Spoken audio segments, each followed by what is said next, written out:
Welcome to the world united. Welcome to the world united. Start our panel discussion right away. So, for Sapna, there's one question for you. You just spoke to us about women empowerment. So, your thoughts on it. Is consciousness feminine? What are your thoughts? Consciousness cannot be feminine alone. Consciousness is masculine and feminine, absolutely. Again, if we as women or the feminine came from this place that it is only her that matters, it is only she that matters, we would not be progressing. We would not be moving forward with what is the absolute truth. The divine does not exist as just the feminine or just the masculine. DNA, which is a lot of my work, does not exist as just one strand.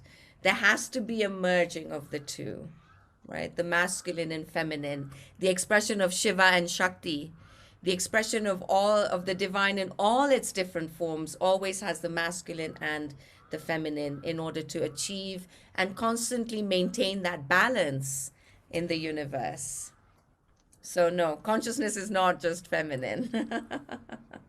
Yeah, thank you, Sapna. Ma, Tejomayee, one question for you. Thank you, grandmother. Thanks for also. There's one question coming for you as well. Tejomayee, ma, I just wanted to know, do you feel this women empowerment is really required for women? Don't you think it is just a self-healing process which we have termed as women empowerment? What is your take on it, ma? Are you asking me? Yes. Who are you asking finally? I'm asking Ma Tejomayee. Grandmother. Okay. What do I think about this topic? It's a bit difficult to say. Once again, yes, the soul has no gender, and if we were to take how many genders we have, actually, I think it's a bit restrictive to say that we only have feminine and masculine. I think we have 5 genders. I mean, in the incarnated, in the flesh, let's say, we have more genders than just feminine and masculine. As a matter of fact, how I see it, we might have, okay, feminine, like strict feminine, okay, strict masculine, then feminine masculine, then masculine feminine, and then all together. Because the proportion of what we call feminine and what we call masculine is really varying from one species to the other, from one soul, from one being to the other. It varies totally. So what is it exactly that, for example, I'm in this body, I'm incarnated as a female, yes? But in my past incarnation, I was also a male, and it's very distinctively clear in my, cellular memory. So, but what I think, yes, I think that as we went through the disproportion of the actual, what we call, the masculine, or let's say the more predominant with the, the geometric straight lines and all the qualities that we might attribute to what we call masculine has been very predominant recently.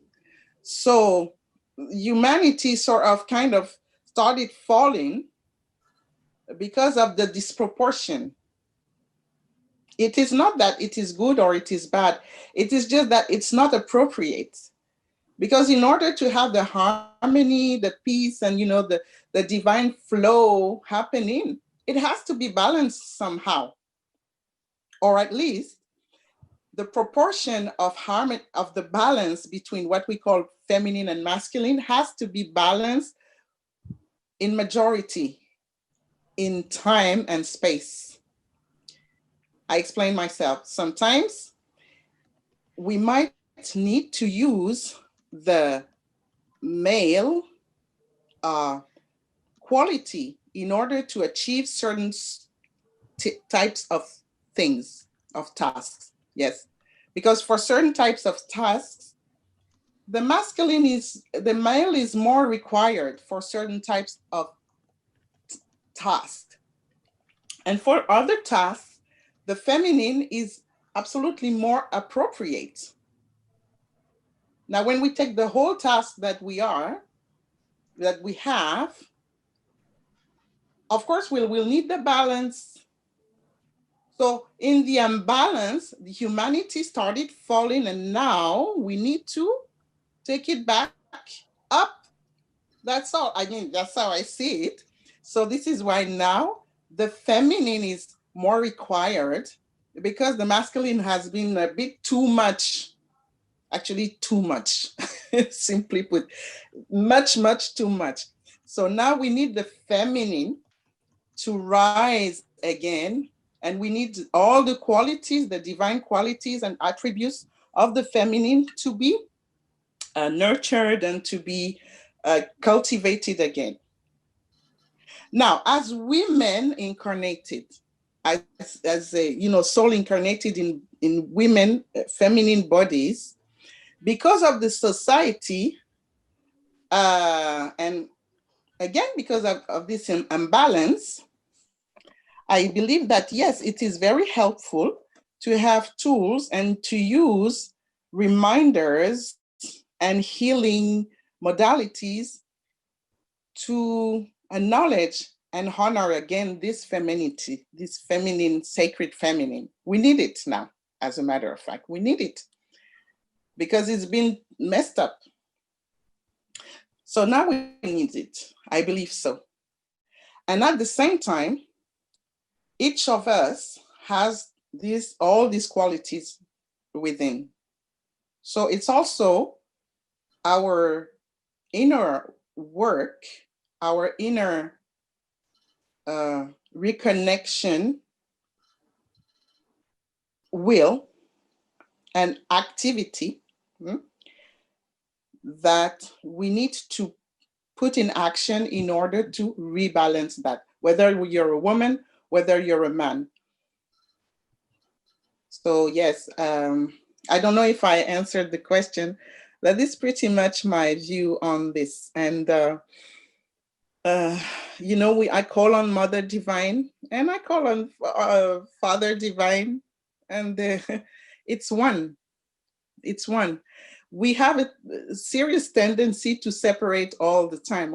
But when we identify with our bodies, like a physical bodies, even emotional and mental, should I say, but when we know and we are aware of the pure consciousness that we are, once again, there is no gender and everything is healed. Yes. Thank you. Soul is pure consciousness and there is absolutely no gender. Yeah, thanks for your input. Grandmother Parisha, would you like to give your thoughts, please? I will. Thank you very much. I think when we're talking about feminine and masculine, we need to not consider that gender. We're not talking about the physical here when we talk about the feminine and the masculine. And I with all of the years of brain research and studying the brain that I've had beautiful experiences with, I actually see the left and the right brain hemisphere actually more descriptive of what I feel I'm trying to describe or get in touch with when I think feminine and masculine.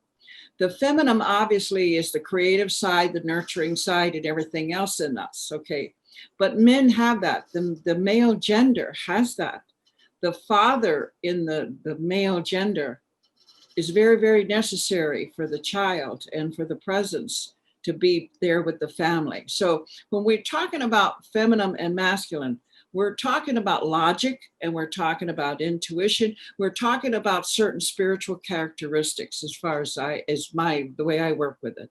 And so when I then begin to see that in gender, when we see, and some of the points you'd made, ma'am, about men, the gender of man is very, very dominant.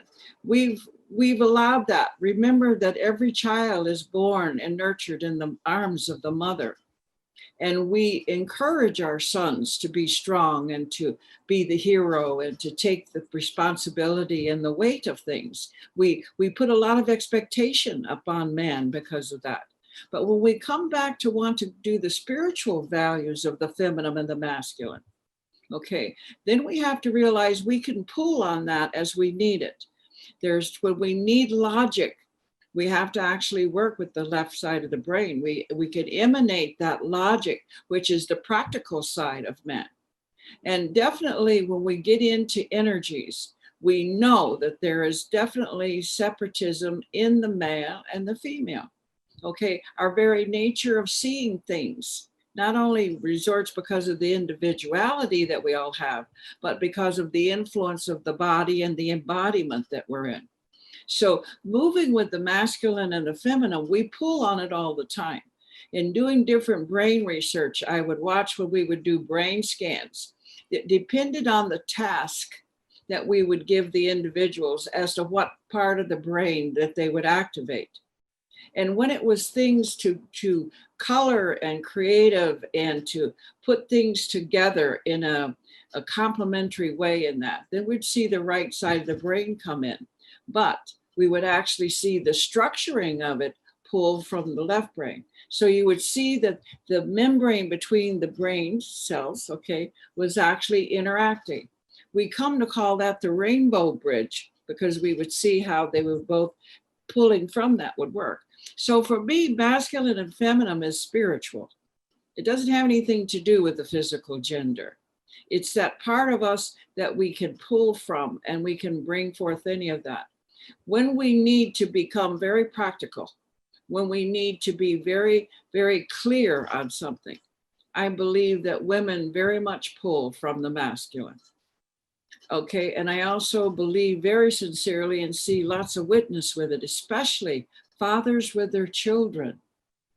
There is much of the divine feminine that comes forward when a man is actually relating to their children. So we can't put this into genders. We can't say man, woman. Okay, we can't do that with the feminine and the masculine. We're talking about spiritual attributes and we're talking about real energy. And this energy is constantly working with us and in us through the brain, back and forth, the reactions that we have to things, the way we talk, the way we feel, the way we emanate our particular pleasures. All of that comes into the spiritual energies. So I'm not comfortable when we try to come and compare it or assign it to a male or a woman. No, the feminine is actually in all of us, yes, as well as the masculine. And we can interact with that as we need to. And it would be very limiting to the power of these particular resources if we try to say that represents a man and a woman. No, it represents human, the harmony that each one of us are capable of at any given point of decision and need. And that's pretty much my take on it. Thank you for asking.